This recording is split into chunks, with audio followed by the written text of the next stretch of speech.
You may not agree with everything you hear on this broadcast, but we trust you to listen and we trust you to decide for yourself. We all know by now that CBS is under very different management these days. Bari Weiss was handpicked to lead the network, handpicked by a billionaire Nepo baby owner, and with those changes, Tony Dokoupil was made anchor. Dokoupil has been referred to as MAGA-coded and Israel-friendly because he'd have to be to land that anchor slot at the new CBS News. And his wife, Katie Tur, works over at MS Now. The two have been married since 2017 and they have 2 kids together. Dokoupil also has 2 children from a previous marriage who currently live in Israel with their mother. And you may remember him from the time that he went viral back in 2024 for defending Israel during an interview with author Ta-Nehisi Coates. So things have not gone well for Dokoupil, who in some ways has become the most prominent face of the new CBS. We don't see Bari Weiss as often, and we certainly don't see Larry or David Ellison as often, and we don't see the stories that Bari Weiss had pulled from the air because they didn't support the new pro-Trump narrative that she has been put in place to promote. But we see Dokoupil, and so far, he has been forced to contend with the behind-the-scenes dysfunction at the network on camera in front of millions of people. He's endured teleprompter malfunctions, and he's tried to figure out live and in real time which story he was even supposed to be presenting. With Maduro now out, that base of power and influence could be out too. All right, to other news, as you just heard from Jill, well, to other news now, to Governor Walz. No, we're going to do Mark Kelly. First day, big problems here. Are we going to Kelly here, or are we going to go to Jonah Kaplan? We're doing Mark Kelly, possibly demoted from his retired rank of captain in the Navy. All right, it happens. You're live on air. Maybe someone behind the teleprompter was to blame for all of that. Let's give him a pass on this one. You got to roll with the punches when you're live, and there are probably a lot of new, inexperienced people in various roles at CBS right now. But then he cried on air while talking about his childhood in Miami, which didn't have the same effect as it might have had from some more seasoned and beloved anchors or hosts who have had a demonstrated reputation of compassion and integrity in journalism. So here he is crying. You said this is your favorite place in the world. Why? Why South Florida and Miami? Well, it makes me emotional. It's so funny. I didn't think it would catch it. You know,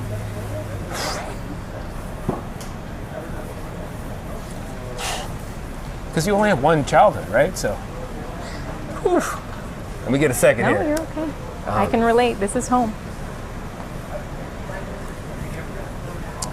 People will to help people understand why I have such a reaction.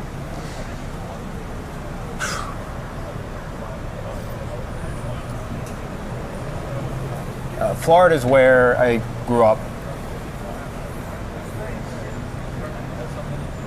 We didn't get a lot of sleep. So. He goes on to say that he feels as though he was robbed of having a proper childhood in Miami. He missed out on the full Miami experience because his father was a drug dealer who ended up in jail, so naturally the family had to leave Miami. So he's not exactly Peter Jennings crying while reporting on the September 11th attacks. And despite what he would tell you himself, he is no Walter Cronkite, who famously cried while reporting on the assassination of JFK.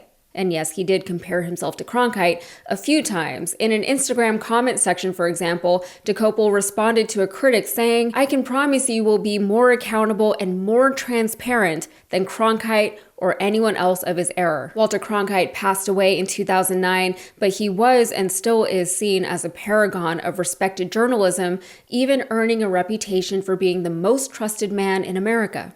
Dokoupil, who got his job largely because of his biased partisan leanings and not for his journalistic integrity, has a long way to go if he's hoping to knock Walter Cronkite off of his pedestal. And he's quick to associate himself with Cronkite, conflating Cronkite's role as the anchor of the old CBS News with his own role as the anchor of a very new, very different, and much less respected CBS News. Here's what some are calling the humiliating initiation ritual that CBS decided to put Dokoupil through as they launched their new anchor to the public. How do you say this name? I have no idea. He's got no idea. Dokupil.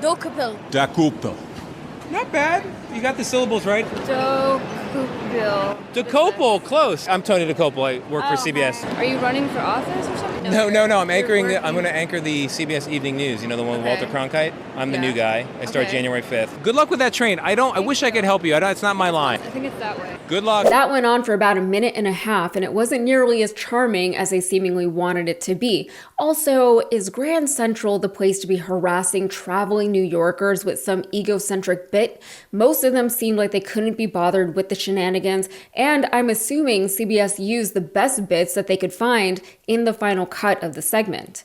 More recently, on Tuesday, Decopel interviewed Trump at a Ford factory in Michigan, but while the interview was supposed to promote American manufacturing, it meandered to Iran and the killing of Renee Good and Jerome Powell, and even Decopel's salary. Here's Trump telling Decopel that if Kamala Harris had won in 2024, Decopel wouldn't be where he is today. Tony, we have now the hottest country in the world, and a year and a half ago, our country was dead. We had a dead country. You wouldn't have a job right now. If she got in, you probably wouldn't have a job right now. Your boss, who's an amazing guy, might be bust, okay? Might be That's what? how bad. Might be bust. I doubt it in his case, but you never know. Let me just tell you, you wouldn't have this job. You wouldn't have this job, certainly whatever the hell they're paying you. Our country is rocketing right now. We have the hottest country in the world.